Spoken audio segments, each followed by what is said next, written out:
Welcome to the Fantasy Football Prophet Podcast, hosted by Craig Phillips and Jeff Torrey. Visit us at fantasyfootballprophet.com. And now your hosts, Craig and Jeff.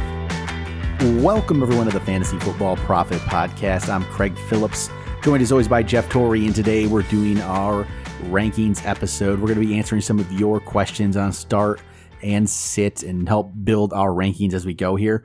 Don't really have I got my initial ranks kind of going as we speak, but I like to switch them up as we talk it out a little bit and start to realize maybe I'm off on somebody. And there's a couple players that we probably have to talk about and figure, is this the point in the season where we have to just like get rid of what we thought before and start fresh? But we'll go over all that in just a minute. Before we do that, make sure you guys go check us out on Twitter at the FF Prophet or Instagram. You can follow us there at Fantasy Football Prophet. That's where we typically post our weekly mailbag posts to get all your questions in on there. And you also go check out the website, fantasyfootballprophet.com, where all of our rankings will be there. You can see all of our 1 through, 100 at each position kind of, and they'll update throughout the week. So make sure you check us out there as well. So rankings time. Before we even get to the questions, I really think we need to talk about a couple players. And do we just got to stop thinking we know this is what they were? And I think, we talked about a little bit on the last show. It's like Odell Beckham. Do we keep ranking him in the top 10? Like, should we? It almost feels like at this point, you just kind of slot him in there because of the name. I don't know if we should anymore. I don't think we should, especially this week playing against Seattle. Where do you think where would you put Odell? This is rough. It's tough for me to figure out. Yeah. He's an interesting one, right? Because you saw it. I mean, week 2, it was against the Jets too, but how quickly he can turn a very bad week into a good one. The last 2 weeks he's been bad. I mean, let's just say it. Last week they really tried to get him going. They gave him a lot of opportunities. They tried to have him run. They tried to have him pass. Unfortunately he fumbled, which cost him 2 points. But they were also at Baltimore and at San Francisco, and maybe I would let that slide a little more if the game before he was at 5.6. Tennessee week 1 he was 7.1, which is fine. But for him, and it's not getting any easier. You have Seattle, you have a bye, and then you have New England, who has been unbelievable. So, yeah, he would be outside my top 10, but he doesn't fall all that much beyond that because of his upside for me. I just know that I could talk a big game, but I know that he wouldn't go below that. Like, if I have him on my team, it'd be very difficult for me not to start him. And so for saying that, I wish I had the, kind of the cojones to drop him below, say, 13, 14, but I don't think I do. Okay. Should we be playing him over DJ Chark at this point? I can't believe this is coming out of my mouth, but DJ Chark should be in your lineup no matter what. DJ Chark is legitimately good, and Odell Beckham has been very disappointing. I almost feel more confident that DJ Chark is going to get me points. I'm almost like I put him in the lineup. He's going to get me some points. I'm pretty confident in that. And Odell, he got 3 in standard the other day, or Monday night? 3 points. And that's with them trying to get him involved. And it just doesn't, it's not even him. It's that offense in general. I don't understand what it is. Baker's part of it, obviously, but I think part of it too is he doesn't seem to have any time. So if he doesn't have time, he can't even find the guys deep. He can't find Odell. That's why they had to try to manufacture touches for Odell, because you can't get him the ball. That's the problem. You shouldn't have to do that to get Odell involved. You should be able to just throw him the ball. I'm worried about it. I truly am. And so somebody like DJ Chark this week, he's going against the Saints. Saints have not been good against receivers, really. They're in the bottom portion of the league for fantasy points against like receivers. They're about top 8 worst or something like that. And Seattle for against Odell, Seattle's top 10 best. So it's a crazy thought, but it's weird to think. I legitimately threw out a trade offer. You said this Odell Beckham for DJ Chark just to see what the DJ Chark owner would think. And he's like, I don't know if I would do it. That's crazy. It is crazy to think. And I do have to put this out there, because after we really looked into him a little more, the most intriguing part about him, because right now if you sold him, you're thinking I think you would still get a good amount for him because of the name, what is, was possible. But if you're buying and someone does sell a little bit lower than what Beckham usually goes for, yes, I think he is going to continue to struggle for the next 5 weeks are not kind to him. Seattle, bye, New England, Denver, Buffalo, right? All defenses that can really, really do something, and he's already struggling. But then the upswing. And then from week 11 on. Good. Yeah, it's all good there. It's all good. I mean, he has Pittsburgh twice. He has Miami, Cincinnati, Arizona.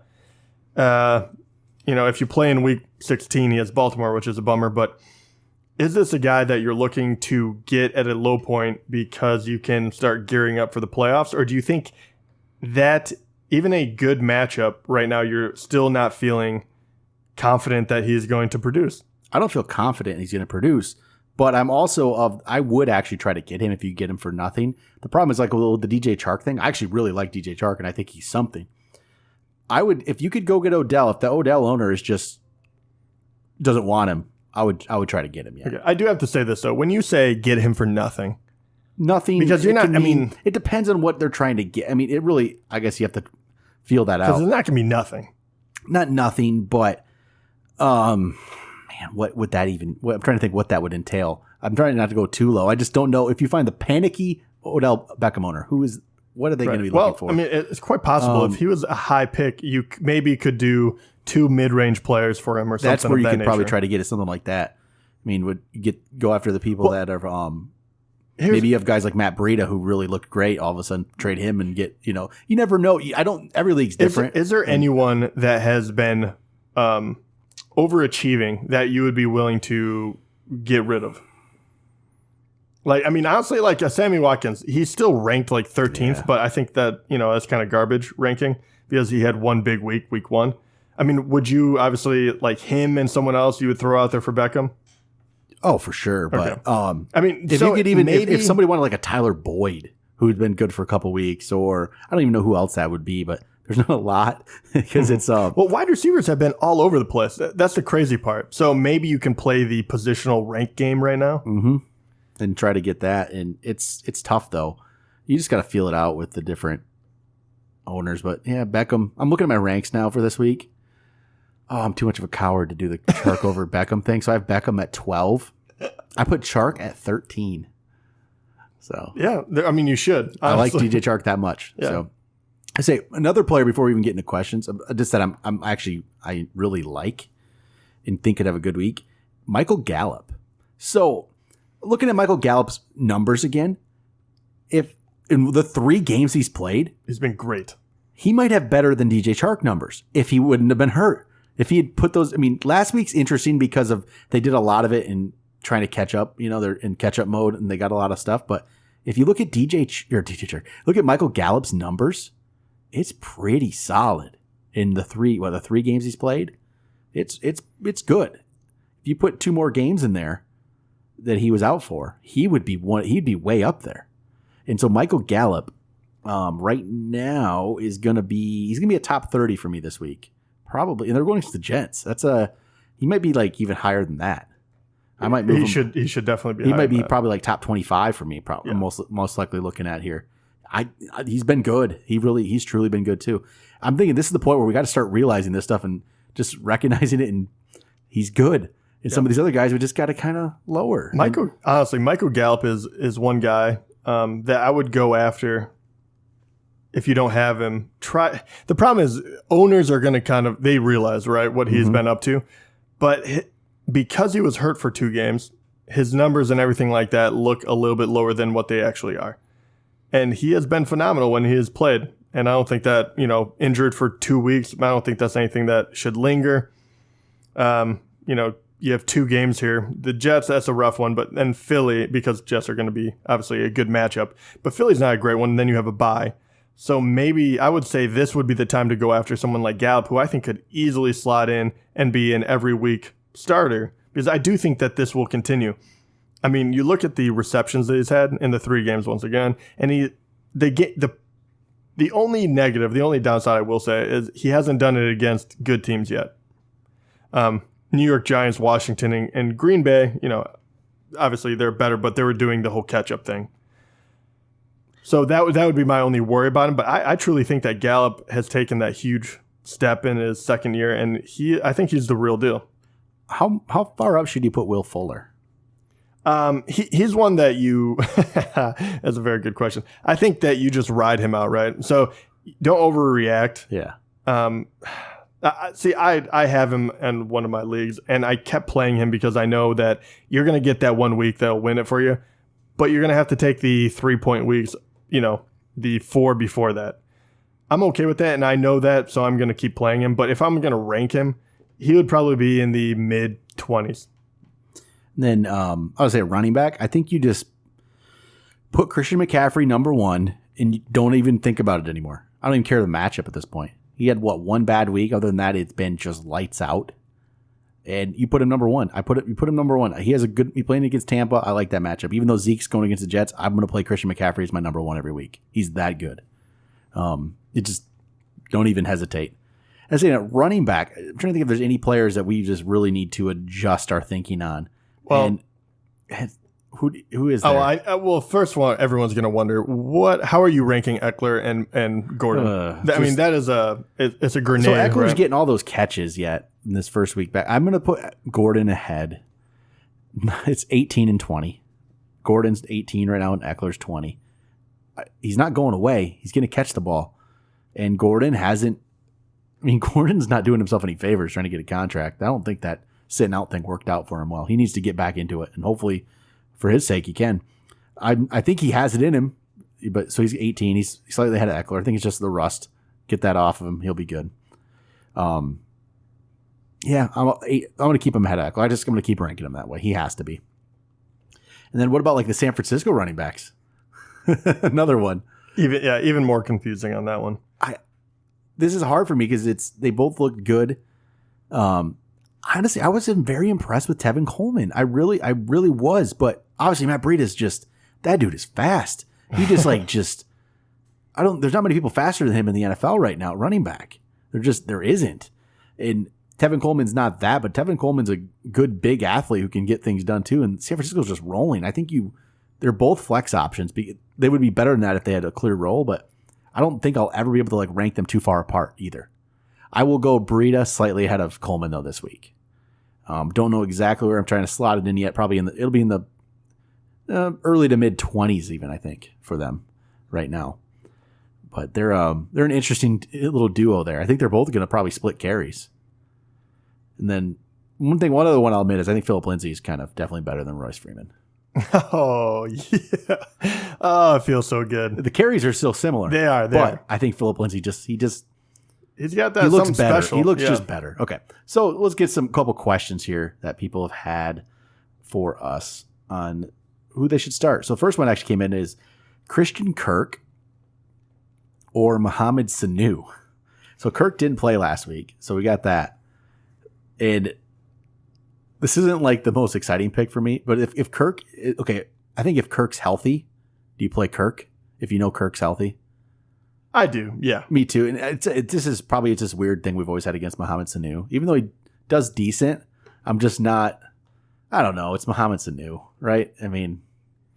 Yeah, hard to get very excited about it. So I'd go Kirk, I think, and if he's healthy. He's been playing pretty well. I mean, this isn't like the craziest pick in the world, but I'll go that. Another one here. Josh Allen or Daniel Jones. So, does Josh Allen play this week? Is he on bye? There we go. He's on bye. Yeah. I thought I'm trying to read these questions here. Come on, people, pay attention. So I guess you go Daniel Jones. But, okay, but I would talk about that one, just Daniel Jones in general. I think you have other options. Yeah, I'm not playing Daniel Jones. At New England? No. Are you out of your... I mean, you'd have to be out of your mind. I mean, the last two games, let's just put it out there. In standard scoring against Washington and Minnesota, 14.3, 12.5. You know, that first outing was wonderful. Glad he got it, but he's still a rookie. And you're about to go against what has been the best defense in the NFL at the moment. They're about to eat him alive. If they don't, I'd be very, very surprised. But he's going to be ranked very, very low for me this week. I'd go pick up. I mean, there should be somebody out there. Maybe Minshew's still out there. Go get him. Kyle Allen, I'd play from Carolina. I'd play Teddy Bridgewater. There's all kinds of these guys I'd play over Daniel Jones this week. You just don't do it. That's not going to be a good matchup at all for Daniel Jones. That's going to be ugly, basically. So, all right, here's the one. Chargers defense or Cowboys defense. So we got the Chargers defense. Chargers will be playing against Pittsburgh with what?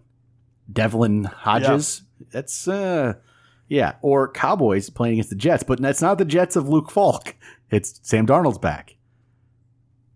I think I play Chargers. I don't know that Hodges guy's going to do here. I think they'll probably try to scheme a way for him to do well or not hurt them, but Sam Darnold coming back I think is a good thing, and I don't think the Cowboys are anything special. Chargers aren't special either, but I just think I'd want to go against the no-name rookie quarterback. And that's usually your odds are with you when you do that. Yeah. It doesn't always work out, but you have a good shot. So I'd probably go Chargers. They're close. I mean, Cowboys aren't a bad option, but it's just I'd go Chargers as well. And they've done relatively okay this year, Yep. So I think that either way they would get you points. I think both of them are relatively good matchups just because of who they're playing. I wouldn't really have a problem streaming either one of them for the most part, but I would do Chargers above them. All right. Dylan asked, should I start Mike Evans again this week? Or if I bench him, my other options would be DeMarcus Robinson, which would be a no for me, or Will Fuller. Okay. I still can't do it, right? No, I can't do it. I'm not doing it. It's almost the same thing with Will Fuller. You know how you have to play him in order to get the entire year? Like if he's going to be ranked in the top 10, you have to play him the entire year to get all those points. That's Mike Evans as well. I know he's struggling from time to time, but, Will Fuller, he did have that. It was a giant week. But, just 2 weeks ago, Mike Evans had the same one. Yep. And the week before that, he did fine. It was just week 5. That was bizarre. I don't expect that to happen again. Mike Evans is still the play. If Tyreek Hill plays, do I start him or wait one more week? If Tyreek Hill plays, you start him. Yeah. The way they've made anybody in that offense work, they'll make Tyreek Hill work again as soon as he plays. Yeah. And that is saying that he is fully he's going to get normal snaps. Yep. Gino asked us, is Aaron Rodgers still a must start every week? No. It depends on who you have. I can't believe I'm saying that. He might be the most disappointing player this year so far for me. He's not Aaron Rodgers, really. He's just a guy. He's another guy here this week or this year. And there's options you could have had that you'd play over him. It's possible. He's no sure thing every week. I mean, Dak against the Jets is a good matchup. Dak has struggled too at times, but Rodgers, I think Detroit has pretty good defense. Detroit's found ways to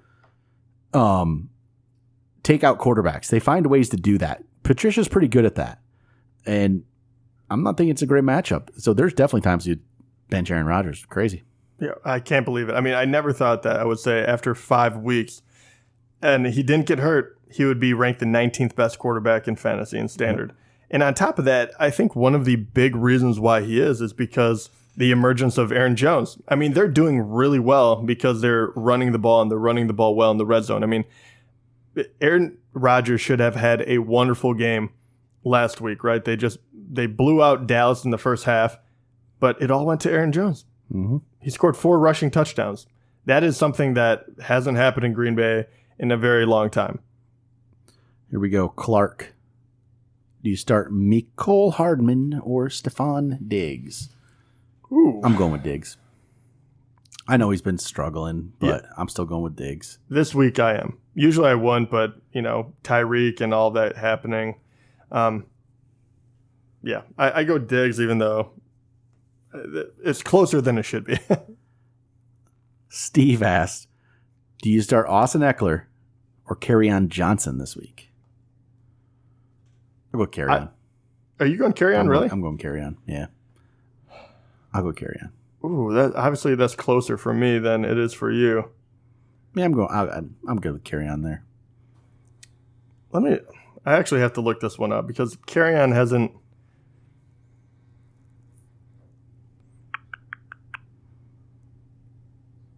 Oh man, That's close, but I guess I actually do agree with you. I thought I was going to go the other way, but yeah, I'll go carry on as well, but in a close one.